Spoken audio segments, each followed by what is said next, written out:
Okay, so today we're going to go over the assembly of our face shield 2.0. I have already printed my two pieces, my face shield left 2.0 and my face shield right 2.0.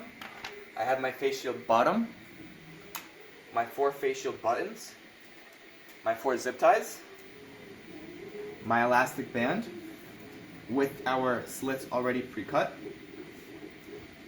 our foam tape, and our transparent sheet. As you can see, most of this is already pre-cut or pre-punched just to make things more efficient for assembly. I'm going to start by securing our two pieces together. By doing this, I'm going to take my zip tie, and I'm going to take our two printed pieces. I'm going to make sure our bottom plates are on the bottom and the side holes are lined up as such. I'm going to take my zip tie and weave it through the side holes, both of them, and in through the bottom hole. I'm going to wrap it around the base plate and out through that second bottom hole. I'm going to secure the zip tie. For now, I'm going to secure a little loose, and just so it holds in place, and I'm going to tighten it later before we continue. Now I'm going to do the same process with another zip tie. However, instead of going in from the same side, I'm going to go in from the other side. This just adds a counter pressure so that when assembling it, you're relieving some of that extra unneeded pressure and torque off the plastic pieces. So I'm going to do the same thing. I'm going to loosely attach my zip tie, then just so it holds in place. I'm going to now put them closer together, and now I'm going to secure those zip ties a little bit more firmly. And we'll go back and secure them for a final time before we cut them off. So now this just holds in place. But you see, even with their while on loose, they still are able to move back and forth, and we don't want that. So what we're going to do, we're going to take another zip tie, and we're going to attach the top parts together. We do this by weaving in one zip tie through the two side holes, and we're going to loop it around just the top instead of going to the bottom. Loosely secure that for now.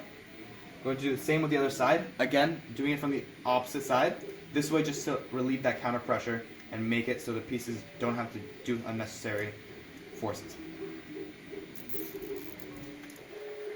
Now that the tops are assembled, I'm going to continue to firmly tighten all my pieces, all my zip ties, and making sure that my pieces are not sideways, but they're more or less aligned with each other.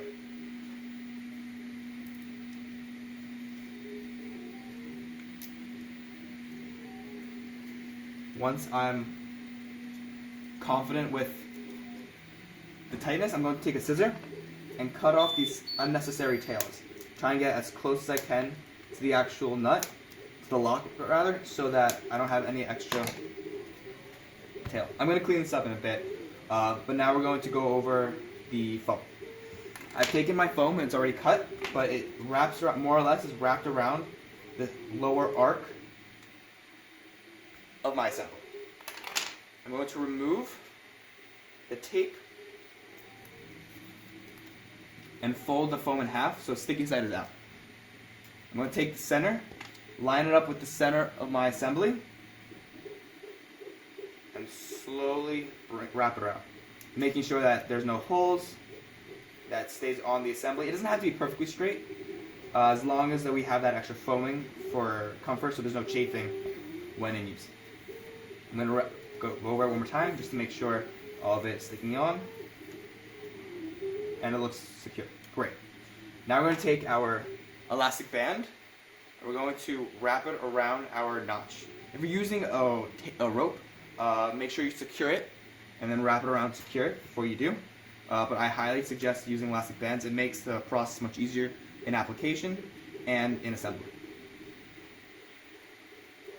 So now that this is secure, if I were to wear this, it fits on my head snug and it's perfectly fine.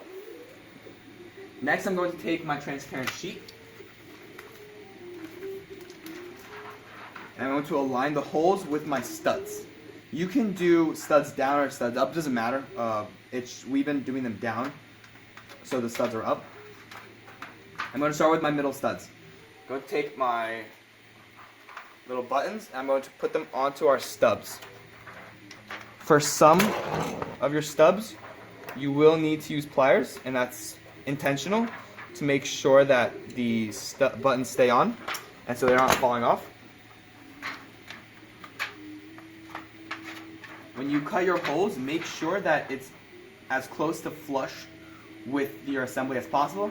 This is just so that it's, when in use, it's not going to be unnecessarily moving around, and it's more protective for medical personnel.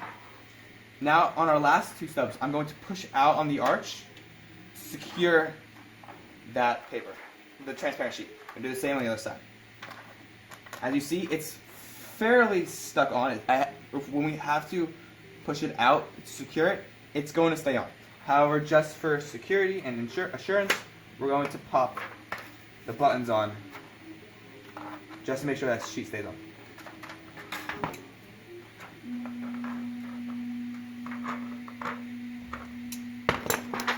Finally, I'm going to take my face shield bottom and I'm going to line it up with the center line of my assembly.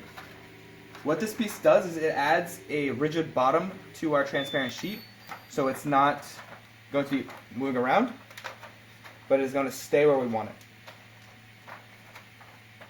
And just like that, we have our full assembly. It covers the face pretty well. It has enough room that can be moved around by cutting the holes on our transparent sheet lower and deeper into the sheet. You'll get the bottoms to rise up, so it'll be more wrapped around the face more. That's just a preference. When disassembling this, make sure you take off your buttons so you can remove the sheets. And before use, make sure you disinfect this to make sure there's no contamination.